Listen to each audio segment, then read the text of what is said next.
Chapter 40. Adam's speech about his fall.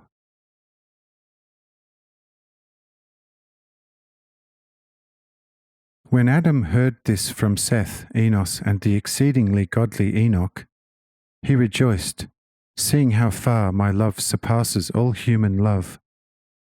And he was amazed to see that my love had even descended to the depths of the curse, to the smooth serpent's brood.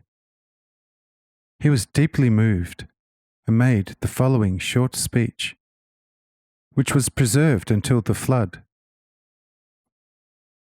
This speech was not recorded, but was passed on from mouth to mouth. And this is what it said. "O my children, open your eyes wide and take in the vast stretches of the earth, which now, as far as you can see, are almost everywhere inhabited by my blessed children. Gaze also down into the deep, and over all the dark and vast lowlands, and see in the east that very high and always burning mountain.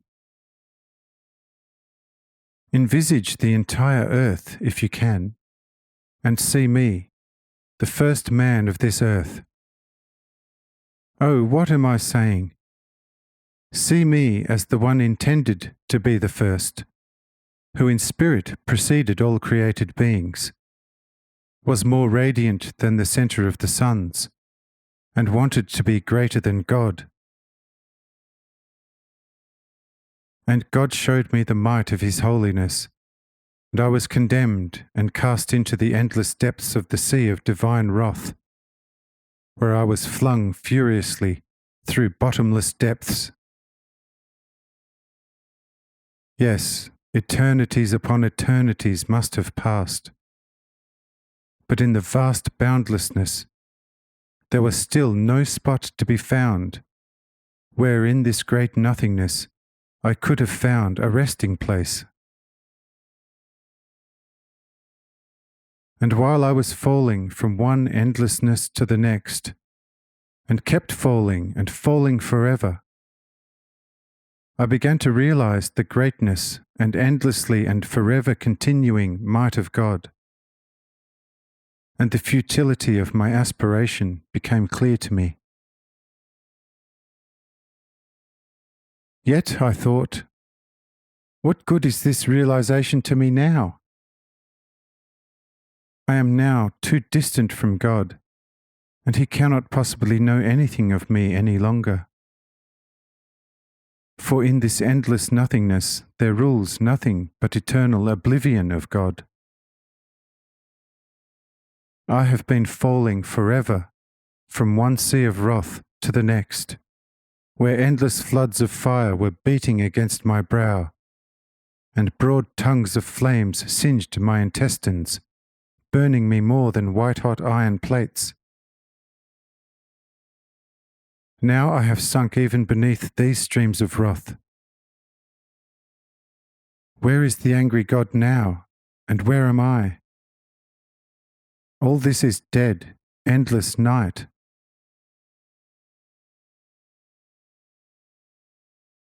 And behold, when such thoughts of remorse flowed through me, I suddenly noticed a being similar to me, floating towards me from the eternal heights.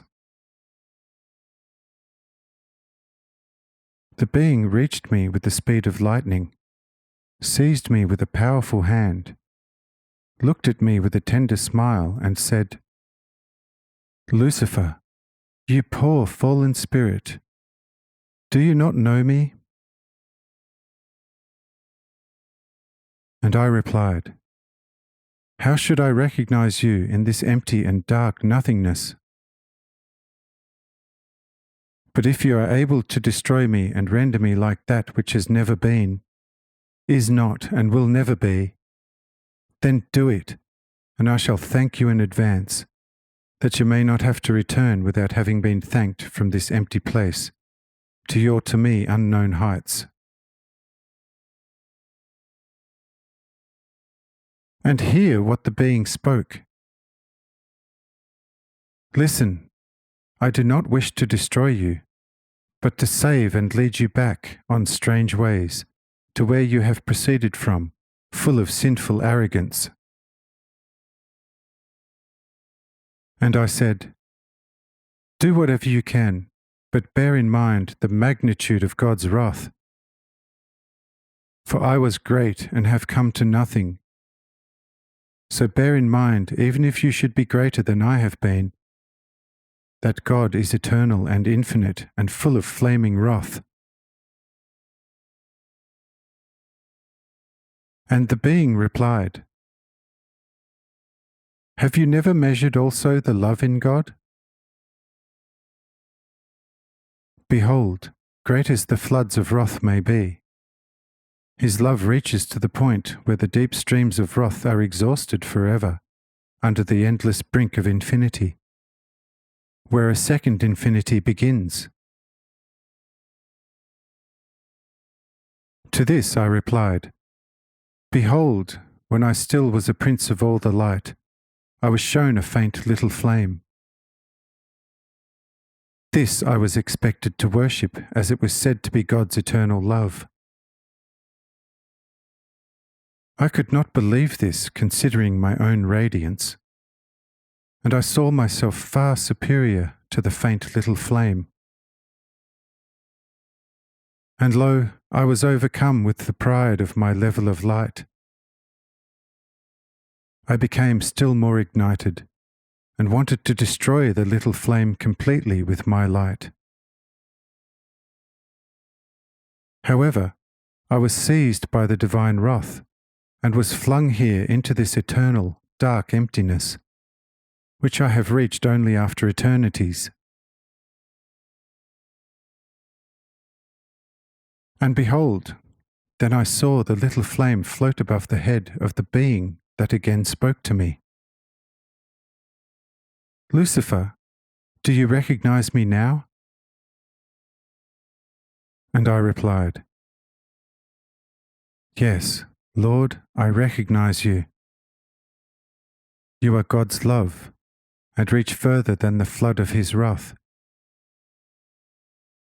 Look at me in your mercy, and give me a firm little spot where I can find rest in this eternal emptiness. And behold, from the bright eye of eternal love, a tear ran down into the dark spaces of eternity, and became a great water. And love breathed over the great waters in the depth. The waters separated, and countless drops formed from the waters. Then the little flame above the head of eternal love suddenly expanded, and ignited the little drops to countless great suns, which in the warmth of eternal love emitted earths, and they in turn their moons. And lo, from the centre of God's tear this earth swam up to me, and love blessed it and breathed on it, whereupon the earth flowered like a garden. And it was smooth, beautiful and even, but no living being could be seen there as yet. However, love gazed at the earth, and it teemed with all kinds of life, in the seas and other waters, on the firm land and in the air. Look, all this I saw, and am now fully aware of it through the special grace of the Lord. As the earth was now after the will of God's love, gradually, in accordance with eternal order, equipped in this way, love raised its eyes to the height of God and said,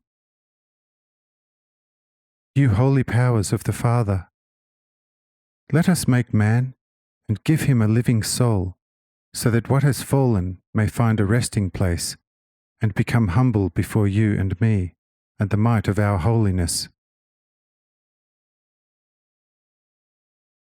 Then it thundered from the fire-filled eternal spaces, and the thunder was the voice of God, and love alone understood this voice.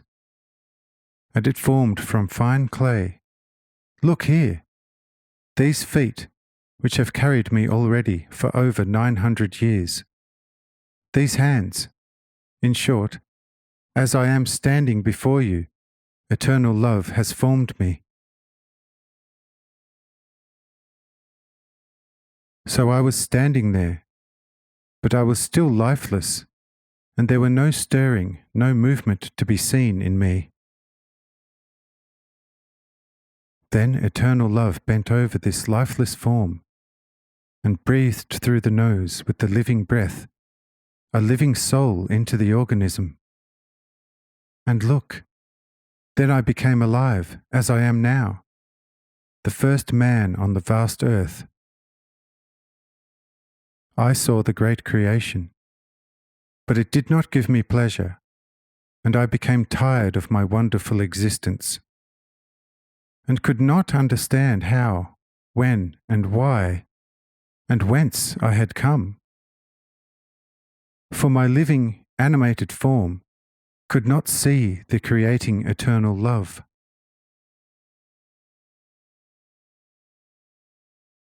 And behold, eternal love let the form fall into its first sleep, and spoke to me. Behold your resting place. Move into the heart of this living habitation, for I have prepared it for you. In it you will find a well-appointed tablet, and upon it the will of God will be engraved with great fiery signs.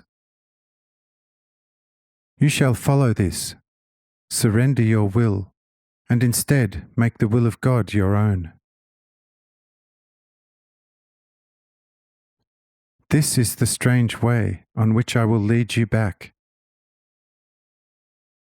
Do not ever look to yourself, but always to the tablet of God. Then you will live with me forever, and from a throne rule over infinity. But woe betides you if you fall again, for then even love will become a curse to you. I shall give man another spirit, initially out of me, but you will have to leave this resting place again for eternities upon eternities, and you will have to remain in the eternal fire of God's wrath and the curse of love. So bear in mind what this means. God's wrath can be appeased if love intercedes. But if the very love curses you, who will then protect you from the eternal wrath of the deity? And who will then stand between the wrath of God and you? I tell you, nothing but judgment and damnation. For you is a work of God out of me. But where is the being that would touch God's glory? For either a work shall go forth after the will of the free might of God's eternal holiness, for that is why you were given a free will, namely, that you may recognize the will of God's eternal might within you, or, if you will not do that, you are of no consequence and shall then recognize God's endless might, when it will ban you to eternal burning nothingness. For with God no being is of importance, and He is forever not concerned for billions of spirits like you, since He can every moment call forth countless billions of greater spirits than you, and again destroy them forever if they do not conform to His eternal glory. Therefore, bear in mind what God is, and wants, and what you are, and are meant to become, with the free will you have been given, that the great glory of God may become manifest within you, and also in all those who have come out of you and have fallen within and with you. Behold the vast tomb of the earth, as well as that of countless stellar worlds. I take away from you the great burden of those who fell with you, and place it into the earth and all the stars. And not a single mote shall float around uselessly, but shall hold temporarily a living being like you. And look, then love took the spirit and planted it in the sleeping form, and the spirit was pleased to be securely within me, delivered from the great burden it had been compelled to carry so long. Now it was being carried within the living abode prepared by eternal love.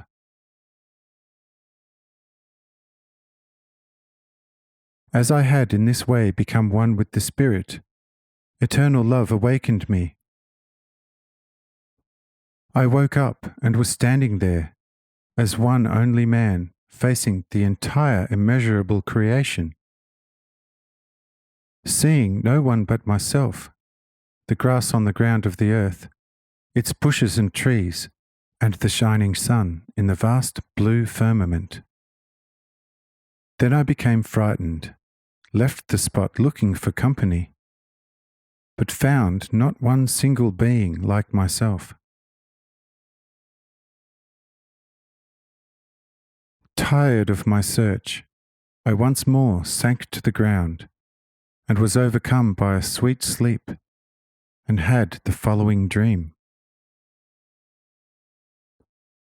I saw an exceedingly attractive being in the center of my heart, and this being spoke to me.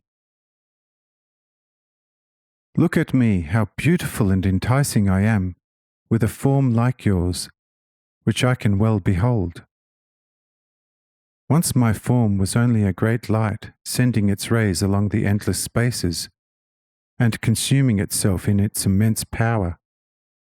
But I could never behold a form, being a light myself within which countless forms manifested.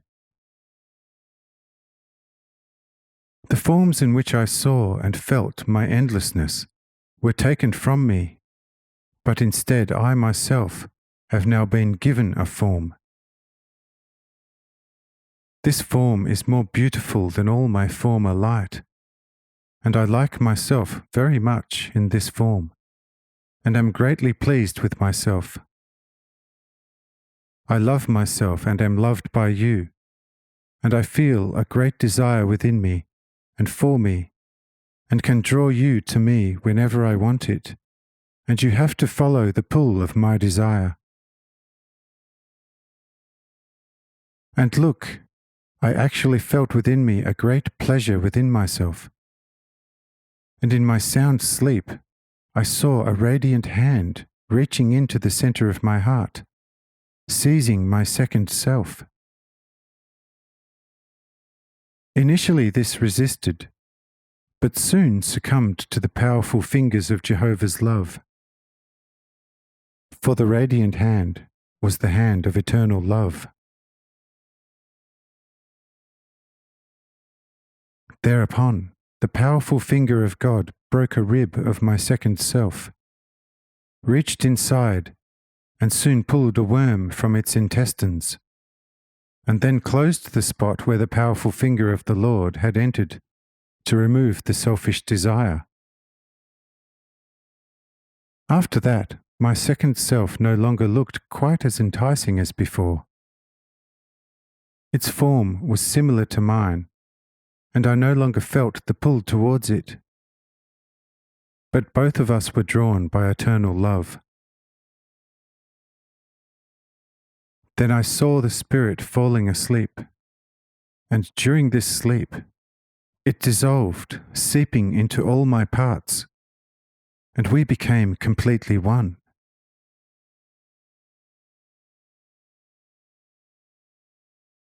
While I was still dreaming this, I was suddenly woken by a gentle voice, which was the voice of the Lord, and it spoke, "Adam, you son of the earth, wake up and look at your helpmate." And I saw Eve before me and was very happy, for I saw my second self. which had come forth from me and took delight in me. This delight was the first love I, the first unborn man, felt. I saw for the first time my beloved wife, and felt a pure love for her in the purity of God's eternal love, in all the fullness of initial life. And in such a sweet sensation, I lived for 3 days and 3 nights. But then I suddenly felt certain emptiness within me, and did not know what to make of it, and what could develop therefrom. My heart felt like a desert, and my mouth was dry. And behold, suddenly eternal love was standing before me, looking so mild and loving, breathed upon me, strengthened me, and spoke. Adam, look, you are hungry and thirsty for food and drink, and so is your love, whose name shall be Eve. See the trees I shall now bless for you. Eat their fruit for the invigoration of your body and soul.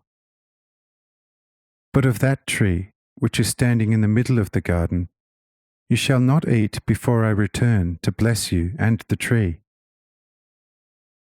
For on the day you will eat from that tree, death will enter you. You will be tempted, but be steadfast until the 3rd time, and you will destroy the worm of death, which is gnawing at that tree. Purify Eve, and prepare for yourself, for her, and all that go forth from you, a completely free, blissful, everlasting life in God. Behold, I created time, in order that your temptation may not last long, but the attained life forever. You do not have to fight against any strange power, but only against yourself. I have subjected everything to you, but I could not, and may not, do it with you if you are to attain to life. Therefore, do not ignore this easy commandment, but rise above yourself that you may live forever. Behold, the worm is the evil within you, and carries the pricks of death. So do not kick against the pricks of the worm, which I have before Eve removed from your heart, while you were asleep forming Eve from it.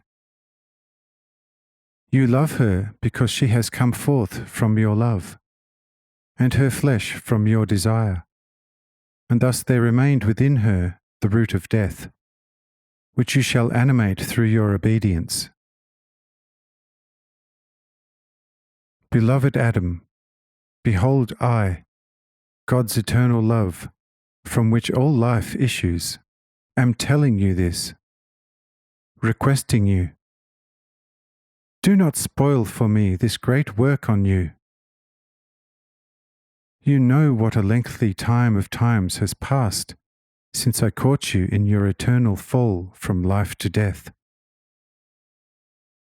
If then time had already existed, 1 billion of such earth years might have passed, and I did not hesitate at making every effort to save you, my dear created brother. Since I have done so much, you may as well do what little is needed to restore to me, my beloved brother, so that we may become once more one love in God, our Holy Father, forever. Amen.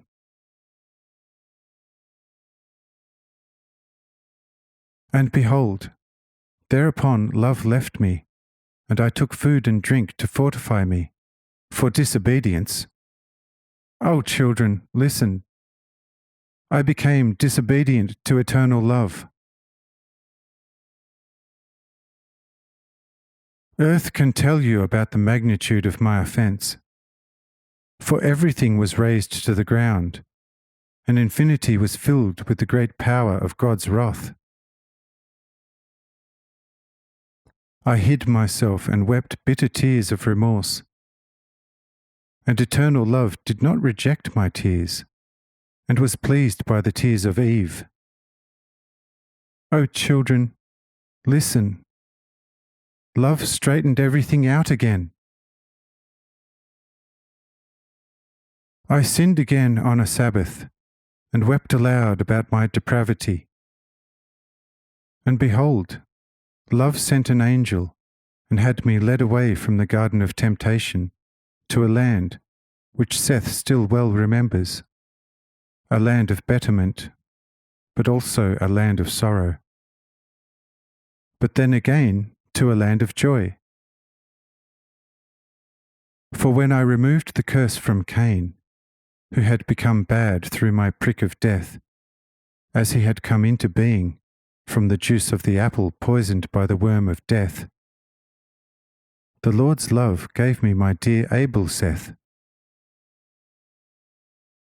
Now, 100 years ago, the new angel of the Lord's eternal love led all of us into this land of the cognition of God and his eternal truth, where Abel planted the sword and picked the red and white berries from the bush.